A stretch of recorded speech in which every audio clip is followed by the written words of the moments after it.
Ey, ¿qué tal el sonido? La voz.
Buenas Yo. noches, ¿cómo están? Vamos a ver si me escuchan, sí, todo bien. Asumo que sí, todo lo probé. Ajá, mira, ya está el primer viewer aquí comentando. Sí, tírenlo, ya estamos activos. Si Sí, quieren sí. compartir el stream, recuerden que, bueno, les voy a pasar el link de una vez para que igual lo pueden compartir. Este, si tienen algún amigo, algún compa, algo así que quieren pasarle el stream, se lo pueden pasar. Vamos a ver.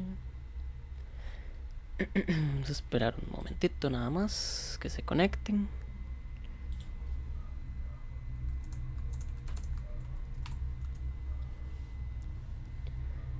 Quería hacerlo sin lentes, pero es que no veo ni Suele, costar. suele pasar. Sí, es que no. Ahí está más o menos. Bueno, y yo creo que mientras se va uniendo, creo que podemos presentarnos. Bueno, ya la gente ya me conoce. Yo soy el mismo siempre, Sabar. Y pues bueno, aquí voy a ponerlo en escena grande para que usted se presente. ¿Quién sos, Sabar? Eso es que hago. ¿Cuántos ¿Qué años tengo? ¿Dónde vivo? ¿Dónde trabaja? ¿Qué hace, Sabar? Sí, sí. No, mi nombre es Aramis. Y pues nada, soy el coproductor, digamos, de este podcast. De esta picha, La idea de. de esta vara. Vengo con el objetivo, ¿no? De meterle miedo a la gente, esa vara. Eso me gusta. Hacer Esa es la que la idea. gente me tenga miedo. Cuando me vea en la calle, que se cambie de cera. Exactamente, ese es el principal objetivo de este programa, de este podcast. Bueno, nosotros somos hermanos y cuando estábamos pequeños, nosotros aquí en la casa siempre hemos creído en cosas paranormales y en ovnis y en todo eso. Y nosotros creamos una agencia ficticia que le llamábamos la DDO, que significa detectives de ovnis, y entonces siempre nos poníamos a investigar y hablar sobre todos estos temas. Entonces de ahora queremos hacerlo, pero en formato podcast, y hablar y comentar historias, eh, hacer un poquito más compartir, de investigación, compartirlo con ustedes y que se caguen de miedo. compartir esa pasión, digamos, que siempre nos ha traído todo lo que es el tema paranormal, el tema del horror, el tema de esto. Así es. Entonces sí, la idea está en.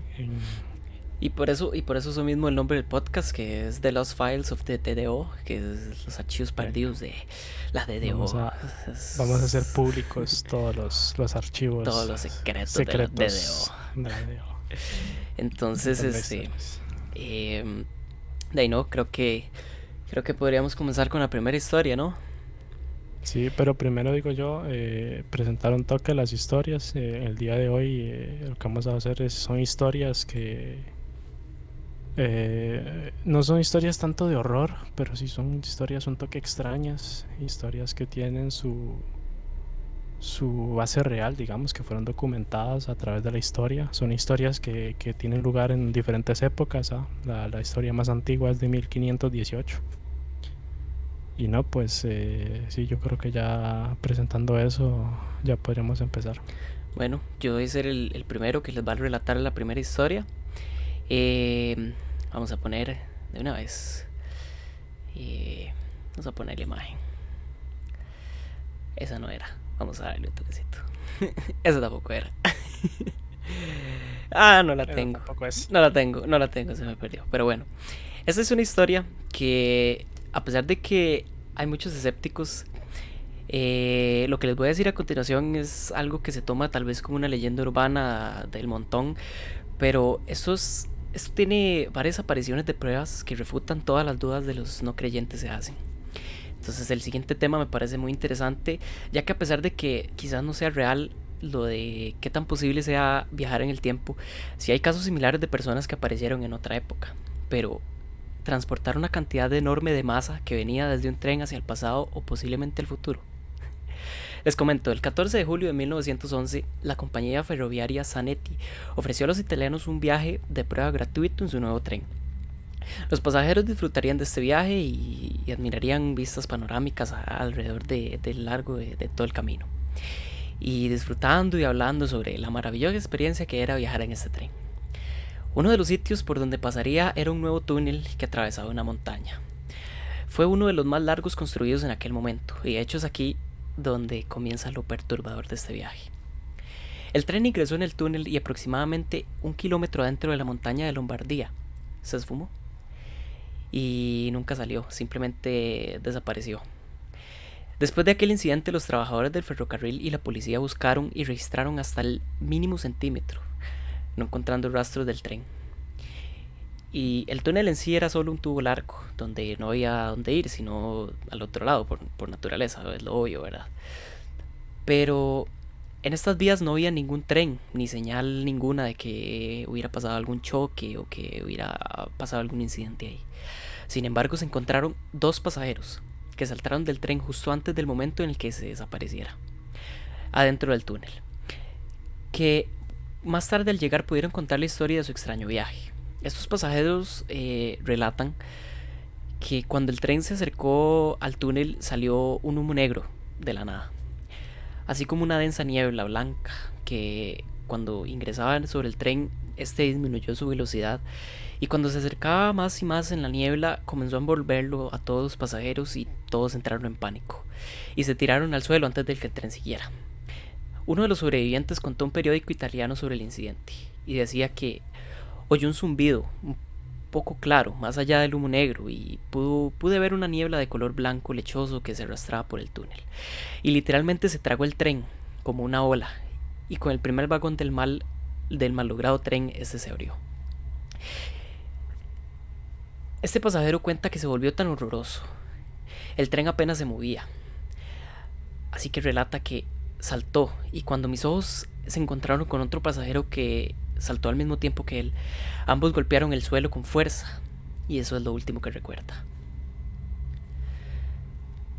Los hombres heridos sufrieron problemas del sueño y problemas de estrés durante un montón de tiempo. Pero en cuanto al tren, que nunca se volvió a ver, luego se corrió la voz sobre el túnel y los funcionarios pensaron que lo mejor era cerrarlo. Después este túnel fue bombardeado durante la Segunda Guerra Mundial y cerrándolo así para siempre. Nadie encontró una buena explicación para esta extraña desaparición. Miles y miles de personas habrían presenciado cómo este tren salió de la estación de Roma y entró en el túnel, pero nadie lo vio salir. Pero ahora movámonos un poquito más atrás en el tiempo, específicamente hacia los registros de la era medieval, ya que esta no es la última vez que se escucha sobre este misterioso tren. Hay registros de monjes medievales en Módena que vieron un tren con 3 vagones con personas en él. Y se imaginan cómo podrían concebir una enorme máquina de hierro que sopla nubes de humo negro. Si el caballo era el medio de transporte más rápido en aquel momento. Los ferrocarriles ni siquiera se habían inventado, tan siquiera pensado. Y los pasajeros de aquel extraño tren estaban vestidos todos de negro y con una elegancia envidiable. Que bueno, como son monjes, pensaron que todo se debe a todo pudo haber sido obra de algunas fuerzas malvadas o de obra del demonio, y entonces se puede decir que tal vez los monjes medievales lo inventaron. Pero esos informes se mantuvieron en registros de Casta Solea, guardado por la familia Satgino. Y lo curioso es que uno de los sobrevivientes del tren tenía el nombre de Satgino. Hay registros del siglo XIX también, luego de que en la década de 1840 se leyera un informe de que los pasajeros del Zanetti fueron vistos en México. Un psiquiatra en un hospital local dejó notas diciendo que un grupo de 104 italianos fueron admitidos todos en un estado histérico. Todos vestían ropas extrañas y obviamente de un lugar diferente, y afirmaba que viajaban desde Roma en un tren Zanetti. Inclusive uno de los pasajeros tenía una caja de cigarrillos con una fecha futura de 1907, que esta todavía se conserva en un museo mexicano. Entonces, el psiquiatra llegó a una conclusión de que se trataba de un caso de histeria colectiva, masiva, porque son 104 pasajeros, pero no añadió ninguna explicación más al respecto. Y luego de esto, no quedó registro alguno de un solo de los pacientes. Años después, el tren apareció de nuevo en Europa, específicamente el 29 de octubre de 1955. Apareció un antiguo tren de 3 vagones, no muy lejos de Zabalich, un pequeño pueblo de Ucrania. Un hombre llamado Piotr Ustimenko vio moverse, en una noche silenciosa, una enorme máquina de hierro con varios pasajeros vestidos de negro, dirigirse sin ningún tipo de vía hacia la montaña de Grasford.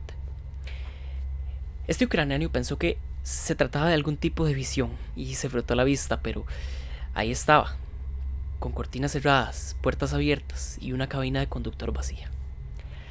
Este hombre nunca había visto un tren como este, pero sí se dio cuenta de que era un modelo viejo, tal vez antes de la guerra. La descripción que dio fue la misma que la del Zanetti, y es poco probable que un hombre de una ciudad remota de la Unión Soviética supiera algo sobre un tren italiano perdido allá por el siglo XX. Entonces, otra nota interesante sobre este avistamiento es que a finales del siglo XIX había un cementerio italiano construido en la montaña Grasford, cerca de Sebastopol. Cerca de 2000 soldados italianos que murieron en la guerra de Crimea fueron enterrados ahí. Y más tarde se creó un ferrocarril desde Balaclava sobre el anterior cementerio. Pero luego, este se destruyó después de la revolución de 1917 porque ya no se usaba.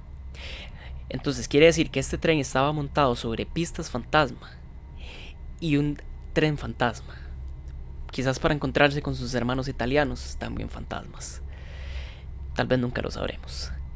Y bueno, desde luego esta no fue la última vez que el tren apareció, ya que se lo ha presenciado en múltiples países, como Rumanía, Alemania, Rusia, y todo esto en distintas épocas y años muy distantes de otros. Pero me imagino que se estarán preguntando cuál es la posible explicación científica, algo real que pueda explicar qué es lo que le sucede a este tren. Y es posible que suene loco, pero podría haber una explicación científica de esta travesía del tren fantasma. Y puede ser gracias a la teoría de la relatividad. Porque hay quienes creen que todos los ferrocarriles del mundo forman una especie de red conectada que tiene su propio campo magnético, y que los trenes sirven como conductores eléctricos entre el campo magnético natural de la Tierra y el artificial. El conflicto entre estas dos fuerzas crearía fracturas en el espacio-tiempo sin fin. Y es que esta explicación se basa en la teoría de la relatividad de Einstein y en la definición de distancia de Minkowski. Y estas fracturas se llaman agujeros crónicos. En algún momento, antes de que el tren Zanetti saliera de la estación en Roma, hubo un terremoto donde estaban las vías. Y esto se cree que ocasionó la rotura de la corteza que apareció en la montaña de Lombardía, y esta creó una anomalía temporal en la entrada del túnel, convirtiéndolo así en el enlace necesario para que el tren pudiera excavar a través del tiempo y el espacio, y cayó de su vector del tiempo donde pertenecía y pudo moverse a otros tiempos. Así que, en términos simples, estaba viajando a través del tiempo. Y hay muchos otros datos acerca de esta historia, y conforme pasa el tiempo se le van agregando nombres y testimonios falsos de quienes afirman haberlo visto, y otros datos innecesarios que solo ayudan a dificultar su investigación y lo convierten en una más de las leyendas urbanas. Pero siendo cierto o no los datos, teniendo una explicación científica o no, es innegable que es una historia muy extraña, con mucho misterio a su alrededor, y que la convierte en un relato bastante escalofriante. No sé qué opinas, Aramis. Es algo importante aclarar, creo yo, para empezar, que la mayoría de las historias de misterio y de casos extraños, aunque no lo parezca, el más grande enemigo que pueden tener estas historias no es la ciencia, o sea, no son los científicos que tratan de comprobar o refutar el caso, sino los más grandes enemigos que tienen estas historias, como usted lo dijo, son los falsos testigos, ¿no? Las falsas acusaciones, los falsos avistamientos. Es como la historia de Pie Grande. Más grande enemigo que he tenido Pie Grande no son los científicos, no son los biólogos, son los cabrones, digamos así, que se pasan inventando avistamientos y se pasan poniendo falso pelaje y cosas así. Si es que a mí me parece que muchos tal vez quieren, quieren ser partícipes de estos relatos y quieren llevarse su trocito de atención y entonces complican más la investigación en muchos casos que teniendo su base real y teniendo sus testigos reales y sus argumentos reales, mientras más nombres y testigos falsos se le añadan, complica más llegar a concluir cuál es la explicación que pudo haber sido a esto. Y hablando de Sí, casos reales, que sí tienen documentación y que no es solo un testigo, que no son tres testigos, usted tiene una historia muy interesante que contar acerca de eso. sí, claro, y además acabo de ver dos curiosidades así bastante vacilonas en esta historia. La primera es que es la fecha. La historia que yo voy a contar también tuvo lugar un 14 de julio. No sé, me parece curioso que también haya tenido lugar la misma fecha. Y también es una historia en la que se habla, una de las explicaciones, digamos, posibles es la historia colectiva. Usted lo dijo, el doctor mexicano, el psiquiatra mexicano, eh, dijo que él consideraba que los pasajeros italianos eran todos víctimas de una histeria colectiva. Y bueno, esta historia que yo voy a contar, pues una de las teorías, digamos que la teoría más aceptada, habla también de una posible histeria colectiva. Ahora, la historia que yo voy a contar tiene lugar en el año 1518 en una ciudad llamada Estrasburgo, la ciudad en la que vivo, ciudad que se ubica hoy en día al este de Francia. Y bueno, era un día caluroso de julio, ¿no? El 14, en las callecitas pequeñas y estrechas de Estrasburgo. Y en un lugar que hoy en día se conoce como el Puente del Cuervo, una mujer a la que se le recuerda con el nombre de Madame Toffea se puso a bailar. Esta historia es muy extraña, muy curiosa y tal vez no tan paranormal, tal vez no tan de horror, pero sí tiene su cosa pues rara, ¿no? Madame Toffea se puso a bailar y así se convirtió en el paciente cero de una de las epidemias más extrañas que jamás se ha registrado en la historia. Esta epidemia no es la única que se ha registrado, pero sí es la que mejor documentada está. Y bueno, se dice que Madame Toffea se puso a bailar frenéticamente en el puente durante 6 días y 6 noches, tomando solo unas breves siestas entre, digamos, cada cumbión, como podríamos decirlo. Y aunque su marido le suplicaba que parara, ¿no? Que se detuviera, Madame Toffea no lograba detenerse, no podía, no tenía un control sobre su cuerpo. Y aunque estuviera cansada y aunque le sangraran los pies y aunque estuviera al borde de desmayarse, no lograba encontrar la manera de dejar de bailar. Y bueno, lo extraño pasa aquí que poco a poco, cada vez más y más gente se le, se le acercaba y se ponía a bailar. Y el grupo iba creciendo poquito a poquito y cada vez más y más personas empezaban a seguir, empezaban a contagiarse, si podemos decirlo así, de esta extraña epidemia, ¿no? Se dice que al cabo de una semana 34 personas más fueran víctimas de la que llamaron en su tiempo la enfermedad de Sangui. Al día 25 de julio, 10 días después de que Madame Toffea empezara a bailar, Se dice que 50 personas bailaban cada día y cada noche. De hecho, tengo una citación aquí, un registro de Sebastian Brandt, quien fue la mano derecha del magistrado de Estrasburgo que documentó este caso. Y dice así, cito, este año hacia la fiesta de San Margarita, una extraña y horrible enfermedad, la danza de Sangui, se propagó. Se propagó tanto que unas 50 personas bailaban cada día y cada noche, lo que daba pena ver. Al final se cuenta que al cabo de un mes más o menos, más de 400 personas fueron contaminadas de la enfermedad.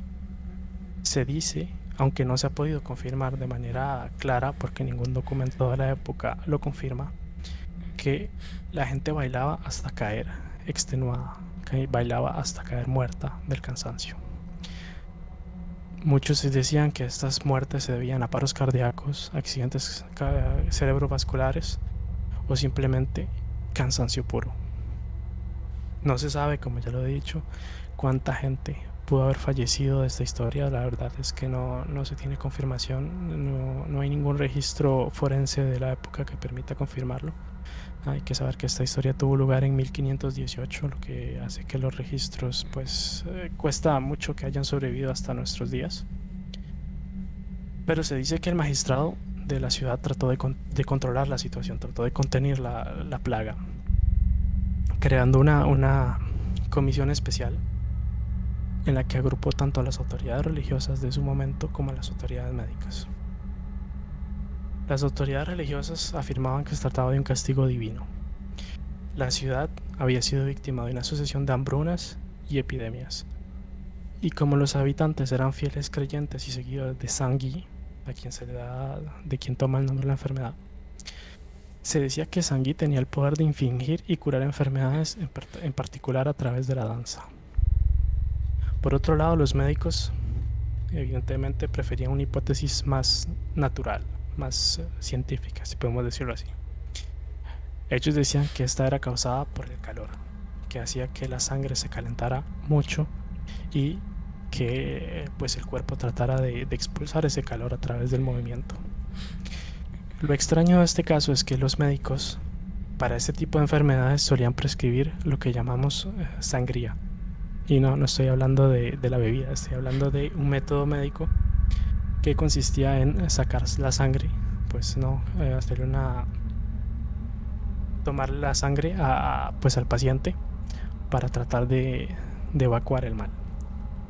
En este caso, los médicos no prescribieron ese tipo de cosas y solo se contentaron de prohibir los bailes públicos y encerraron a las víctimas en salas, tratando de evitar que la infección se propagara más.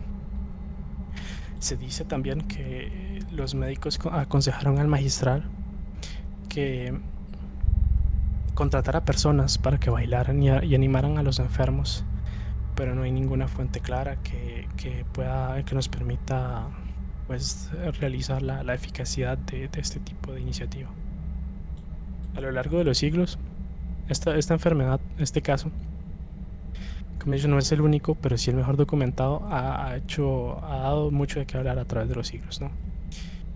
Y muchos han intentado explicar el por qué la gente se puso a bailar, por qué la gente seguía bailando sin parar hasta caer extenuada.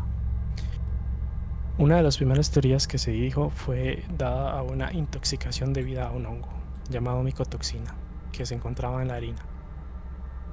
Teoría que fue rápidamente descartada porque los síntomas de la micotoxina, que crean espasmos y movimientos violentos musculares, no se asemejan necesariamente a una danza, lo cual evidentemente es extraño. Hay quienes, por razones obvias, pensaban que eso se trataba de un culto hereje.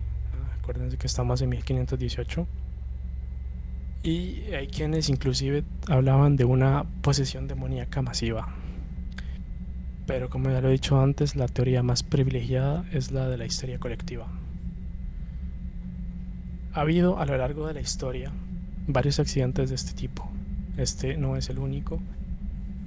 De hecho, hubo uno en Erfurt, Alemania, en 1237 en Francia, en Aix-la-Chapelle, en 1417.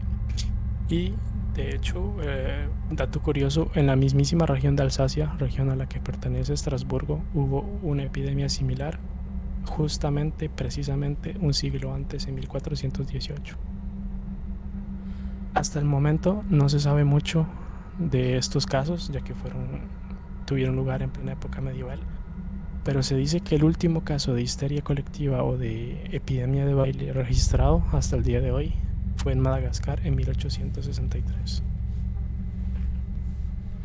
Y pues no sé, Adrián, ¿qué piensa usted de... Sí, bueno, la verdad es que es un caso muy curioso, ¿verdad?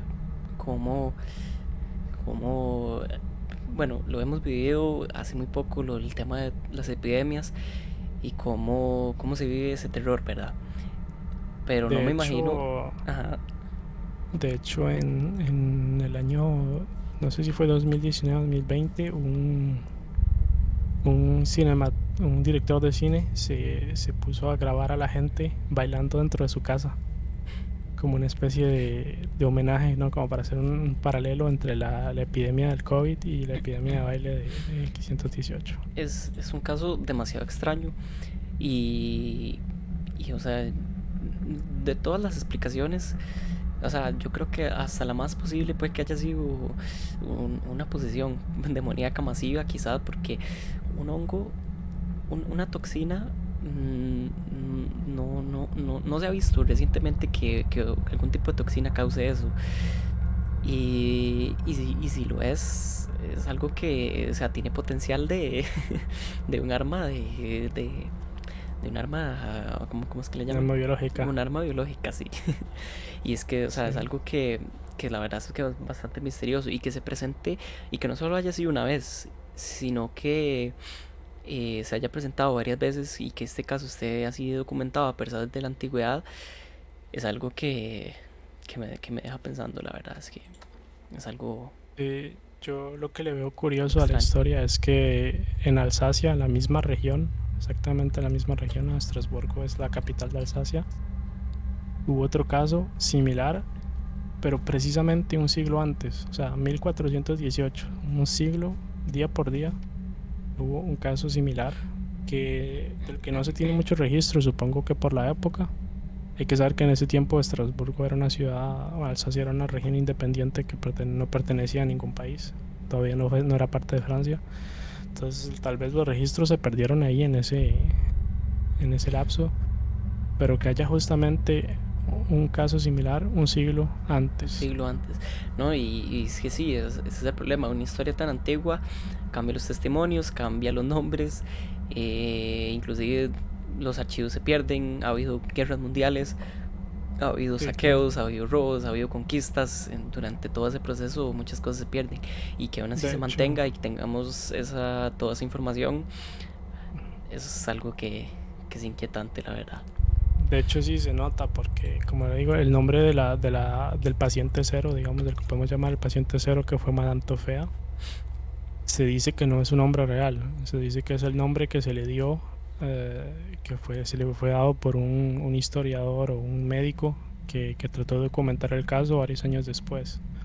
Y como le digo, hay muchas versiones de esta historia que cuentan que pues el gobierno, bueno, el magistrado, trató de poner tarimas y trató de contratar músicos, cosas que no se han logrado, que no se han confirmado. De hecho, la teoría más posible es que los haya isolado, que los haya encerrado. Y como digo, la historia cuenta que la gente bailaba hasta caer muerta del cansancio, muerta que el cuerpo, hasta que el cuerpo ya no pudiera No más. pudiera más.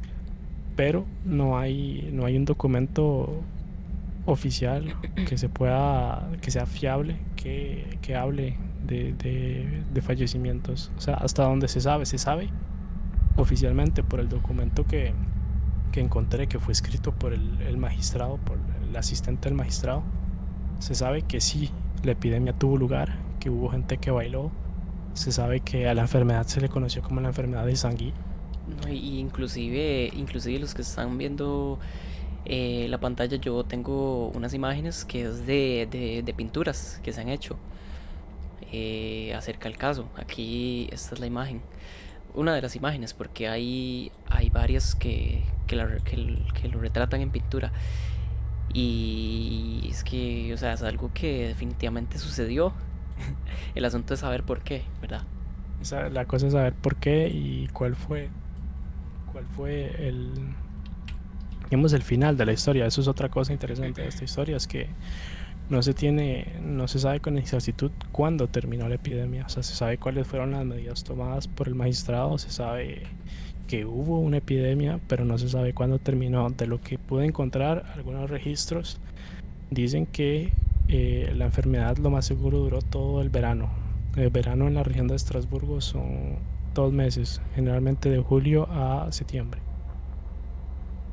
Y se sabe que en agosto todavía habían leyes que prohibían la música, que hablaban de prevenir el contagio, ¿no? De contener la epidemia. Y lo bueno, y la cosa es que eso es todo, o sea, hasta Sí, ahí, es hasta ahí, hasta donde se tiene registro. No se sabe exactamente cuándo terminó, no se sabe cómo terminó. De hecho, de la supuesta Madame Tofea, que es el paciente cero, no se sabe exactamente, pues, cuál fue su destino, no se sabe hasta cuándo ella bailó, si ella duró hasta el final, si falleció, si otra cosa. no sé qué pasó. Definitivamente lo que Exactamente. podemos afirmar de esa historia es que fue el cumbión más largo y el mejor cumbión de la historia. El cumbión más largo y más épico Definitivamente de la historia más épico. Eso rompe récord Guinness, por, pero por goleada. Sí, sí, Bueno, claro. yo les tengo la última historia del día de hoy. Es una historia igualmente real y que la dejamos al final. Madame Tofea sacando los prohibidos, nos comentan en el chat. Exactamente, eso fue, Definitivamente, sí. sacando los cumbiones Los prohibidos. documentos prohibidos. La última historia que les tenemos, precisamente la hemos dejado de última porque nos parece que es la más inquietante, la más perturbadora, porque ya no es solo que haya documentos, ya no es solo que haya testigos, sino que ahora hay evidencia científica además, y que Y inclusive registros digitales hay, también, porque hay fue documentada por exacto, varios noticieros de su hay época. pruebas físicas de esto. Ujú. Y, y como todas las historias que les hemos contado, no tiene explicación al final, no tiene solución, pero es algo muy inquietante. Y yo les pregunto, ¿qué pensarían ustedes si un día entraran a su casa y descubrieran que tienen sangre escurriendo por las paredes? Como si el cemento que lo compone cobrara algún tipo de vida y que en esa calma que aparenta coger toda la casa se estuviera viviendo una agonía muy lenta, pero vívida y que mancha todo a su alrededor. Pues aquí tenemos el relato de una experiencia escalofriante completamente real sobre las casas sangrantes. El fenómeno de las casas sangrantes, a pesar de su espectacularidad, se ha silenciado para la opinión pública. Ante lo increíble de que un buen día una casa totalmente normal empiece a sangrar como si tuviera heridas y vida propia, esto igual se cierne a la censura y el silencio político y religioso. A pesar de que se diera la orden de los periódicos de no hablar de los sucesos de 1986 en un barrio humilde de una ciudad de la provincia de Buenos Aires en Argentina, 35 años después, la casualidad y la búsqueda de respuestas al insólito nos lleva a conocer uno de los fenómenos más extraños que pueden acontecer en nuestro mundo. Sucedió en la calle número 54, concretamente en el edificio número 1310, en La Plata, Argentina. Un caso que, a pesar de no haber encontrado fraude alguno o intencionalidad económica o religiosa, lo estamos por redescubrir.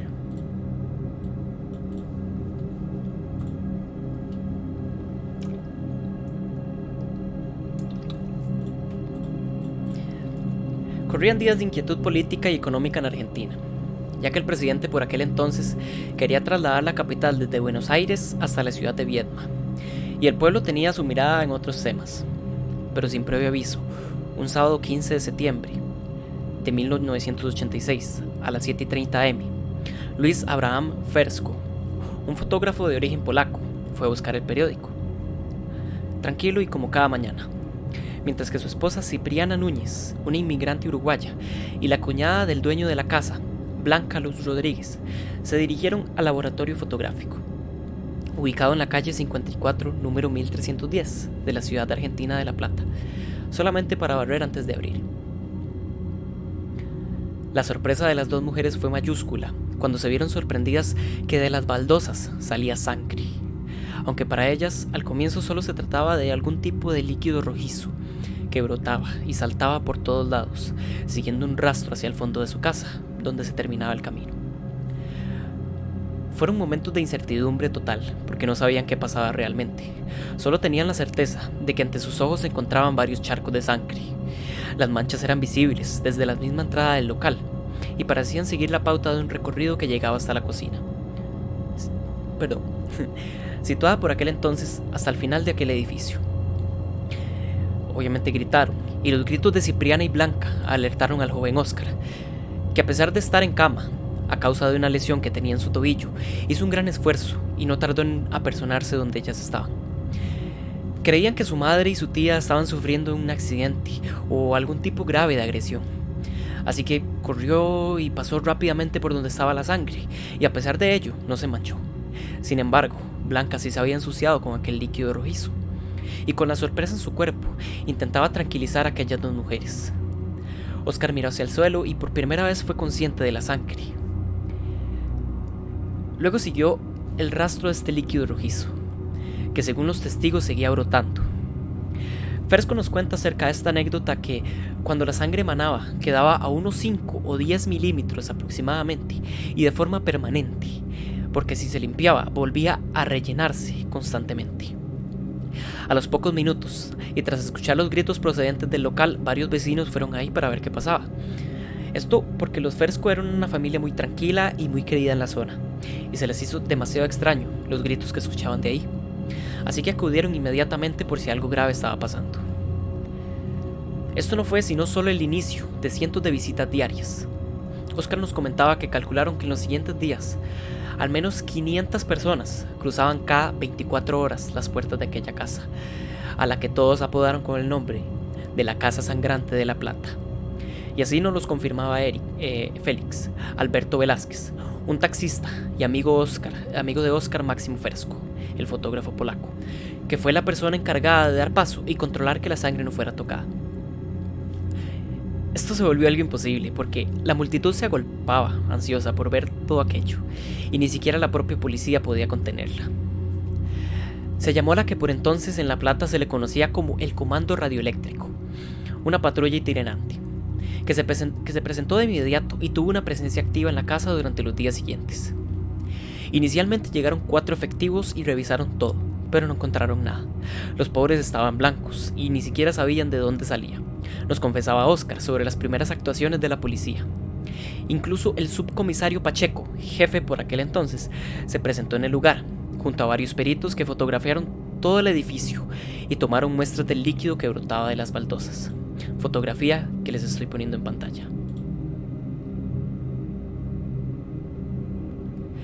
Los policías que estaban allí de custodia asistían como testigos a los nuevos regueros de sangre, que surgían cuando se limpiaban los primeros.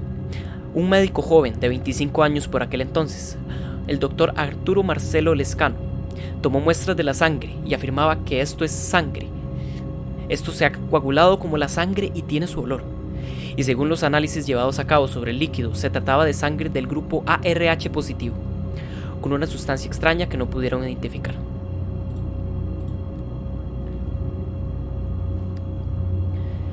Había rastros de anticoagulante y dentro de él una sustancia de origen desconocido que al día de hoy no se ha podido identificar. El cura Rubén Garino, un teólogo de la Universidad Católica de La Plata por aquel entonces, mostraba su cautela en aquellos primeros momentos, pero igual pidió un estudio exhaustivo por parte de la iglesia. Otro párroco, amigo de la familia Fersco, Ángel Dauro, vivía los hechos en primera persona. Dauro no tardó en presentarse y en bendecir aquella casa, porque no tuvo más idea en aquel momento. Él no supo qué hacer en ese momento, y la bendición fue la mejor idea que tuvo. Pero estos implicados no son los únicos testigos de aquel fenómeno, ya que una vecina confirmaba a los policías que la noche anterior a los sucesos de la sangre había oído claramente como unos disparos o unos ruidos fuertes y secos, lo que obviamente lo hizo pensar en lo peor, e inmediatamente comenzaron a buscar indicios de homicidio. Esto fue en vano porque no encontraron motivos, pero aquel torrente ni siquiera salía de un cuerpo humano, sino de las juntas de las losas, cuyos poros servían de conducto a presión para dar las inusuales fuentes rojas. Debajo de ellas no había nada más que cemento, y por debajo de las planchas de aquel material solo había tierra suelta. Ninguna de las placas había sido levantada recientemente. Pero, dejando de lado esto, ustedes estarán preguntando, ¿habría algo debajo del suelo que provocara el fenómeno de la sangración? Pues, lastimosamente la respuesta fue que no, porque no había más obra construida en el subsuelo, y tan siquiera de lo que se veía a nivel de la calle. Y lo pudieron corroborar cuando al segundo día, al intentar limpiar la sangre, no solo volvió a brotar como cuando se descoce una herida, sino que empezó a hacerlo por las patas de madera de las sillas y de las mesas. Y lo escalofriante es que cuando las heridas de la casa no se tocaban por un tiempo, se formaba una costra y dejaba de salir sangre. Abraham comentaba a un diario de ese tiempo que hace 45 años que mi esposa y yo vivimos en esta casa y absolutamente nunca había pasado esto. Yo no soy creyente, pero mi esposa sí. Y para mí todo eso de Dios hecho hombre y esos temas no me va. Pero es mi forma de pensar. Pero luego de que pasara esto, no sé si será sangre como dicen o si se debe a otra cosa. Entre los extraños incidentes ocurridos 5 días después, que fue lo que duró el fenómeno, se dio el de la aparición de 2 carros negros de lujo, de cuyo interior se bajaron 8 personas, mujeres y hombres, que rogaron por poder ver el interior de aquella casa. Todos lo hicieron en grupo y observándolo absolutamente todo. Una de las mujeres que se bajó de este vehículo se acercó al señor Fersco, sin que sus compañeros se dieran cuenta, y le comentó que estaban esperando que esto sucediera. Al notarlo, el resto de extraños personajes pusieron caras serias a su compañera y salieron rápidamente del lugar, recriminándole a aquella mujer su atrevimiento. La prensa se había hecho mucho eco del extraño suceso acontecido en la calle número 54. Pero a instancias políticas y militares se les pidió que no escribieran más sobre el asunto hasta que no se investigara, comentándoles que de no hacerlo estaría incurriendo en obstrucción a la justicia. Así que, con toda esta censura al caso de la Casa Sangrante en La Plata, es lo que nos da uno de los motivos por los cuales no llega a ser conocido este caso en el resto del mundo, y no pudo ser seguido por los grandes medios de comunicación como en la radio o los televisivos. Se sabe de forma extraoficial que vinieron a visitar la casa religiosos, y que fue a raíz de aquellas visitas que se intenta no llevar a espectacular el suceso, dejando que con el tiempo se perdiera la curiosidad y que el silencio se aliara con el olvido. Actualmente esta casa está derrumbada y en su lugar llevan años intentando los nuevos dueños construir una nueva casa de 3 plantas, pero se presentan muchísimos problemas en las obras. Problemas en el papeleo, problemas con miles de burocracias y otros en sentidos más curiosos, que aún al día de hoy la mantienen sin concluir y sin habitar. Eso es lo que pasa cuando las casas sangran. ¿Qué te parece?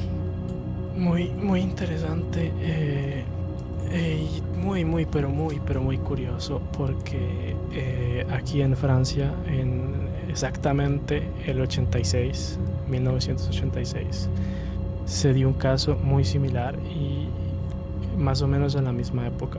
Se dice que en una ciudad de Haute-Picardie que se llama Saint-Quentin, una pareja de apellido Belmer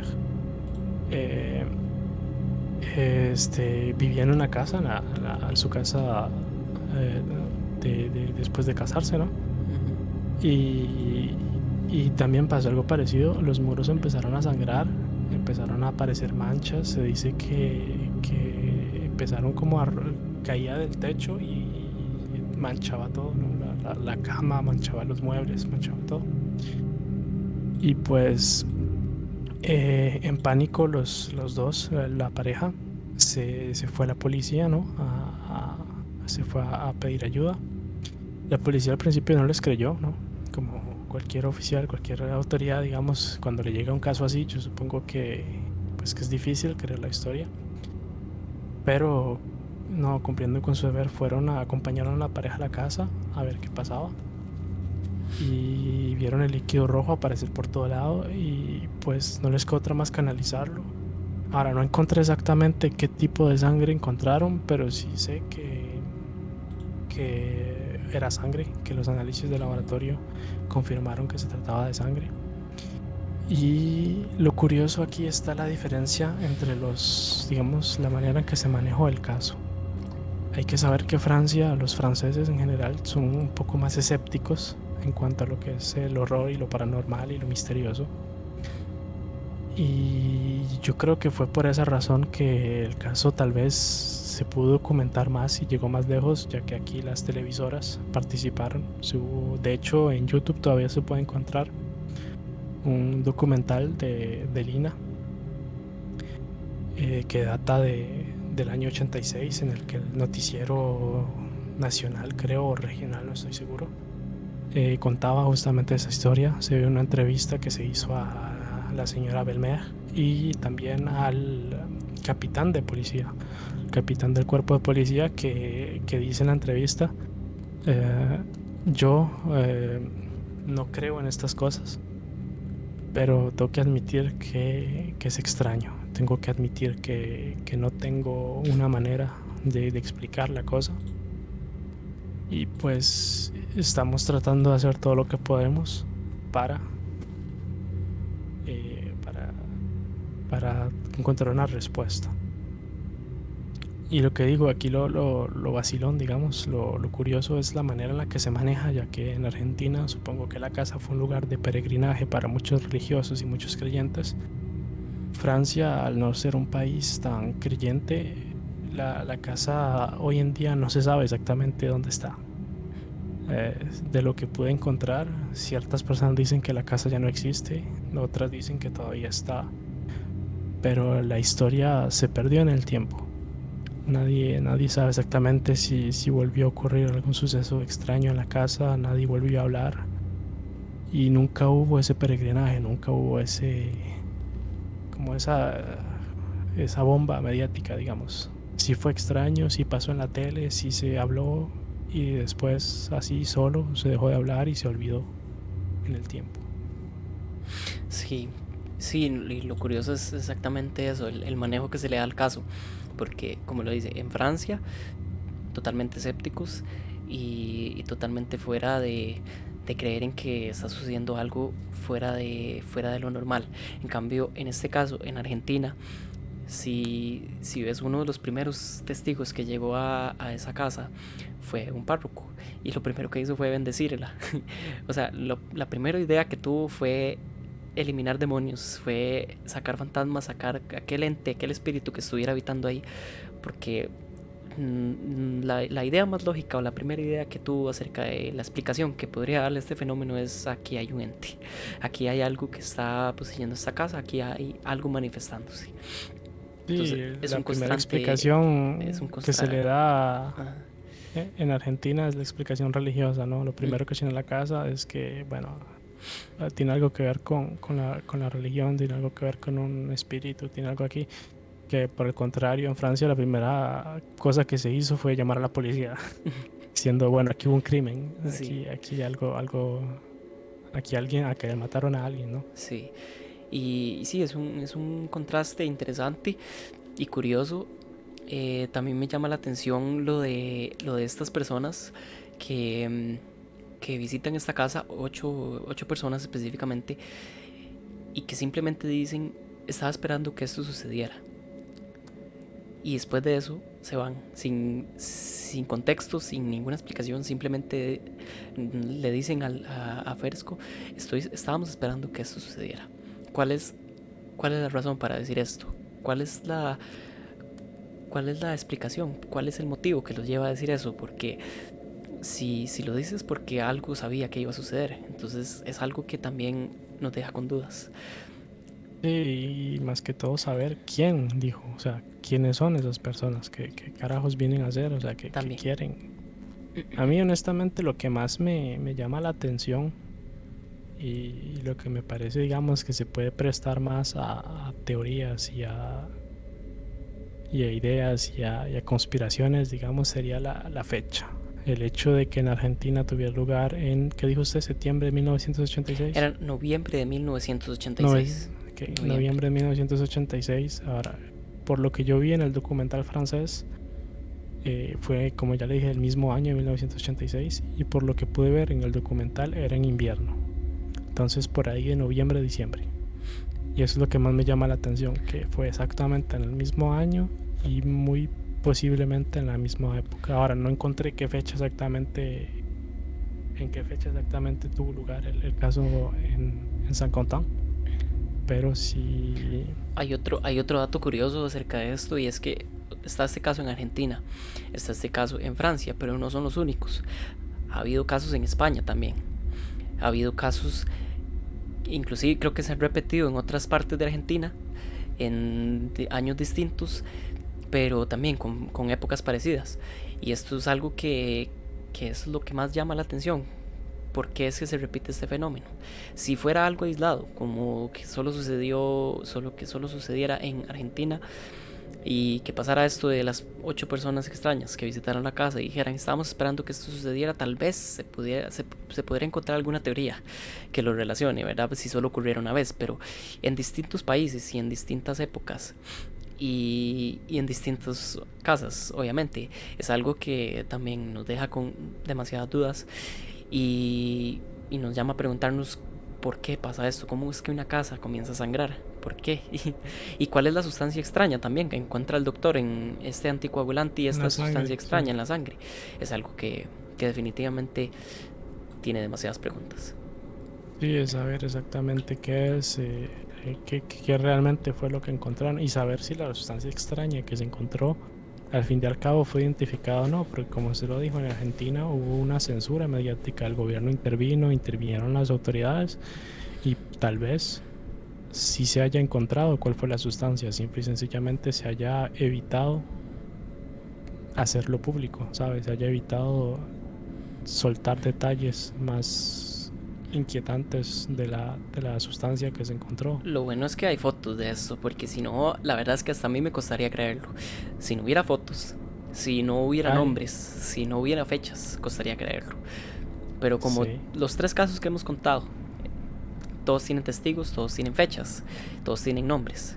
todos Entonces, tienen todos documentos tienen documentos. oficiales por alguna autoridad o alguna, sí, alguna autoridad o algún cuerpo, digamos, gubernamental de su tiempo que atestiguan que este caso fue, en todo caso, considerado real. No, y lo que yo quería decir es que no sé si usted se imagina el shock, o sea, No. la cosa que debe sentir uno al ver eso. O sea, al llegar a usted y ver sangre así por todo lado.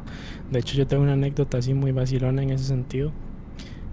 Por ahí el año 2002, 2003, por ahí, 2000, 2001, 2002, 2003, por ahí. Yo estuve en la Escuela España en San José. Y hay que saber que esa escuela tiene una forma muy extraña, ya que, bueno, en ese tiempo el plancher estaba como en el centro donde jugamos bola y todos los corredores eran alrededor, como un cuadro. Y entre los dos había un caño.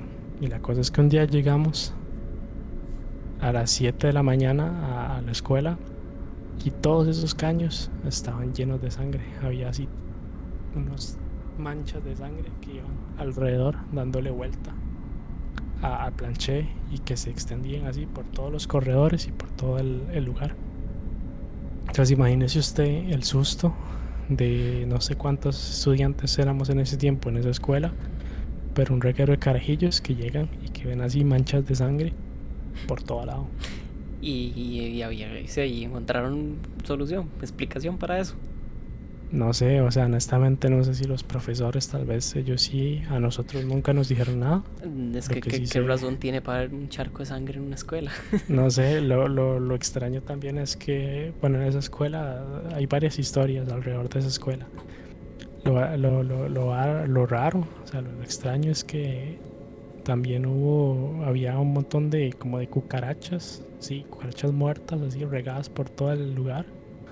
Había ratas también, como ratas muertas y y no por todo lugar, o sea, de lo que yo entendí o de lo que yo pude, digamos, teorizar en ese tiempo fue que hubo un control de plagas, tal vez, ¿no? Que hicieron un control de plagas, trataron de fumigar el lugar y quedaron todo hecho un desmadre. Pero ese control de plagas era Jack el Destripador, porque los dejó desangrándose a todas las ratas. Sí, lo que digo yo es que sí, dejó todo desangrado, dejó todo hecho un desmadre para traumatizar a los carajillos. Definitivamente, no, no, no. Pero esa es mi teoría, digamos. Yo no sé exactamente, nunca los profesores nos dijeron nada. Y bueno, en el recreo se sabe lo que es ir a jugar con ese Ujú. reguero de sangre, todas esas manchas de sangre por todo lado. Eso es Y una escena nosotros de película, ahí de jugando a película la anda y indie. jugando escondido. No, y sobre todo que esa escuela tiene sus historias. Entonces, o sea, ya era complicadito jugar a escondidas en ese lugar sin todas las manchas de Me sangre. imagino. Y las manchas de sangre, digamos que no facilitaron la idea. Que esa escuela daba miedo. Bueno, no sé cómo estará ahora, no sé cómo Sí. será ahora la escuela, si habrá cambiado, pero en ese tiempo, ¿entiendes? La cantidad de historias que yo tengo en esa escuela da para hablar durante una hora entera. Y eso sí, Definitivamente. No, yo. el shock de ver unas manchas así a lo largo de No me sangre por imagino. toda. Sí, yo también tengo anécdotas en la escuela mía.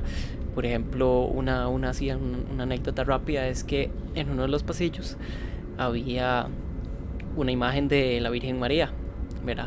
Ujú, Y esta imagen de la Virgen María es una muy típica que sale como con la mano así, ¿verdad? Con la mano hacia arriba, ¿verdad? Como ujú. en esta posición.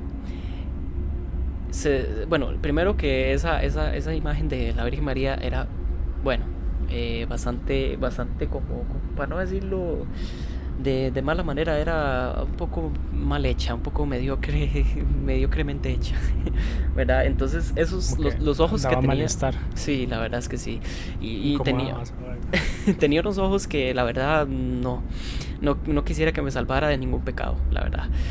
Y, y bueno, la historia es, resumiendo, que un día después había pasado algo exactamente, pero en este momento no recuerdo, pero había pasado un hecho importante, digamos.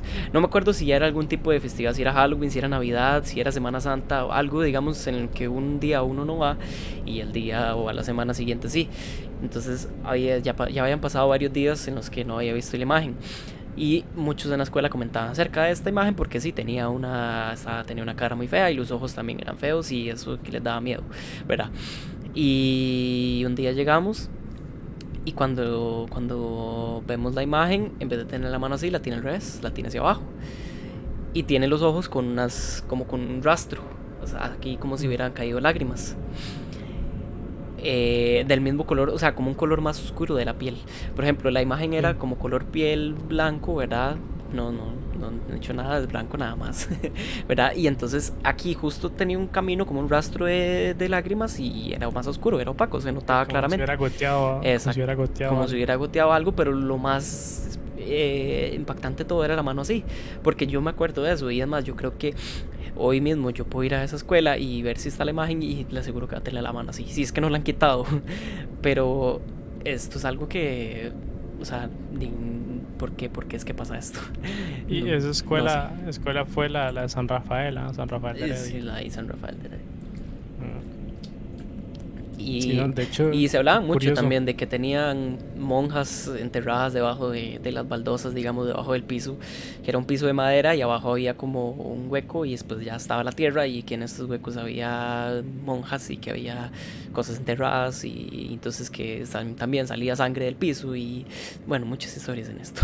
Qué vacilón que hable de monjas, porque justamente en la escuela de España yo venía con la historia de monjas en el salón de acto cívico, en el salón en el que estaba la tarima, el anfiteatro, como sea que le llamen. Había un piano en un lado, o sea, estaban las mesas donde usted se sentaba, las sillas donde se sentaba para el acto cívico, la tarima, y aquí al ladito, antes de subir a la tarima, había un piano. Y detrás de ese piano justamente había el cuadro pintado de una monja. Y bueno, las historias de ese cuadro, que que no es que no podría pasar horas hablando de ese cuadro. O sea, yo y muchos de mis compañeros de clase podemos asegurarle a usted que nosotros vimos ese cuadro, la cara de ese cuadro cambiar de color, así en tiempo real. O sea, ese cuadro tenía un color piel, digamos, o sea, un color normal. Y la vimos cambiar a verde, la vimos cambiar a azul, la vimos cambiar cosas así. Y para decirle, cuando nosotros salíamos en la tarde, que eran como las 5 de la tarde, y los días que terminamos tarde, era como a 5 o 6 de la tarde, pues esperando la buseta, nosotros andábamos jugando y correteando por los pasillos del coso. El salón de actos cívicos siempre estaba cerrado. Solo se abría y solo se entraba cuando había un evento ahí adentro. Y todos aquellos que tal vez, no sé si habrá alguna persona que nos vea que sea de la Escuela España, que pueda atestiguar que ese piano sonaba solo. O sea, ese piano se tocaba solo. Usted pasaba por ahí corriendo. Y eso que la Escuela España tenía una forma muy rara porque los baños estaban al puro fondo. Entonces ir a los baños daba miedo porque usted tenía que pasar por el salón de actos cívicos y ponerse un poco como por detrás. Y esa barra era muy oscura. Y estaba así como en el fondo, en un lugar donde usted lo podían a usted matar y usted gritaba y nadie lo Y nadie escuchaba. lo escuchaba. Eso era un Sí, sí, búnker estaba. antisonido y anti todo. Exactamente, esa vara estaba como en una cueva, el baño de esa vara. Porque a la par de los baños lo que habían eran la oficina, la biblioteca y la enfermería, que siempre estaban cerrados, nunca había nadie ahí. Y la cosa es que yo le puedo asegurar, cuando usted pasaba ahí por ese corredor para ir al baño en la tarde, a las 6 de la tarde, usted podía escuchar ese piano tocarse. Usted podía ver la cara de esa la monja cambiar de color. Y hay unos, de hecho tenía un compañero, Gabriel, que me había dicho que la había visto a la monja tocando el piano. Ahora no podré decirle yo qué tan verídica sea esa historia, pero sí sé, bueno, me lo dijo. En ese tiempo me ha dicho, mae, yo vi una monja tocando el piano, güey. Y yo, madre. Y sí, muchas ganas, ¿ah? Qué ganas de seguir yendo a la escuela. Sí, sí, claro, qué bonita esa escuela. Qué bonito. Pero bueno, No sé qué vacilón que haya historias de monjas en las escuelas. sí, eso es algo bastante común. No sé por qué, no sé si es por cercanía a las iglesias. Normalmente las escuelas centrales siempre están cerca de una iglesia y no sé si habrá algún tipo de relación. Pero sí, yo he escuchado muchas anécdotas en diferentes escuelas y que hablan de lo mismo, sobre monjas que se aparecen, sobre monjas que están enterradas, sobre monjas de todo lado que hacen de todo. Es algo muy común. Y bueno, yo creo que ya tenemos una horita de podcast. Esto es apenas para presentar el formato. Yo creo que de las historias que contamos son, aunque son recientes, perdón, son bastante como, ¿cómo les podemos llamar? No recientes, tengo otra palabra. Em, Realistas, ¿no? sí, exacto. Y que son basadas en hechos reales, son historias así light, no son tampoco historias tan heavy como Sí, lo que queremos contar, pero esto es es para empezar, ¿no? Para abrir estamos el apetito. exactamente. Sí. Antes voy a agradecerle aquí a los que me han dado follow en los últimos momentos. Bueno, a Papu Mark 7, muchas gracias por el follow. Unoar Games, a Brittany Santa María y La Furet, que acaba de poner ahí un comentario también que fue muy interesante. De verdad, nosotros esperamos que este podcast sea de gran difusión, que ojalá lo puedan compartir. Este podcast también lo vamos a estar resubiendo en nuestro canal de YouTube, que sale como Ludum Noir también en YouTube, que es el mismo canal antiguo que yo tenía. Este podcast lo vamos a tomar así exactamente como está y lo vamos a resubir. Por si lo quieren volver a ver o si lo quieren compartir, entonces que se lo envíen a todos los que puedan, porque de verdad esperamos traer mejores historias. Creo que duramos poquito, ¿verdad? Duramos una hora, no sé si tal vez se puede hacer un poquito más Sí, largo. la verdad, honestamente, yo pienso que, bueno, las historias que teníamos, primero es que porque de la idea original cortamos una historia para ponerla en otro podcast, porque la Ujú. historia era como muy fuera de tema, que fue la historia del avistamiento de Hopkinsville, Sí. que esa hablaremos otro día, que la dejamos fuera porque es una historia más como de ovnis, más de ufología. Cuando hablemos ya más de historias de ovnis y de avistamientos del tercer tipo y toda la historia, ahí la vamos a contar más en detalle. Y Tal vez porque también, como se lo dijo, estas historias son como más light, son más como para empezar a abrir el apetito, ¿no? Son historias que aunque sí son reales, no son historias que den miedo como tal, ¿no? Bueno, excepto la última, que la última sí... Sí, es que O lo que tienen es sea, un factor inquietante, un factor misterioso como la epidemia al baile, que es algo que de verdad intriga, y el tren que viajó en el tiempo también, y lo pero inquietante es que fue real, o sea, sí, que no sí. estamos aquí, no es un creepypasta, o sea, estamos hablando de historias que tuvieron lugar, que hubo testigos, que fueron documentadas, que en su, podríamos decir, aunque no se ha confirmado alguna víctima, que tuvieron pues víctimas, o sea, que hubo gente que sí sufrió de las consecuencias, digamos, de Mm. estas Sí, historias. entonces, y nosotros como apasionados del tema sabemos y conocemos miles de historias más que son todavía más de terror y son todavía más inquietantes. Pero esto es para presentar el formato, que ojalá ahora les pregunto a los amigos que estuvieron aquí qué les pareció, qué podemos mejorar, y así vamos mejorando este proyecto, porque de verdad esperamos que esto sí surja. Esto sí le vamos a dar constancia y vamos a estar A meter aquí. ganas. Vamos a estar con ganas y vamos a estarle inquietando a todos los viernes. No sé de qué Sí. cambiemos horario, pero creo que de momento va a estar así. No, vamos a hacer, sí, a viernes, a esta hora. Entonces, para que lo recuerden, sigan, si no me han seguido, denle a follow para que no se lo pierdan el próximo stream. También les quiero comentar que este canal no va a ser solo de podcast.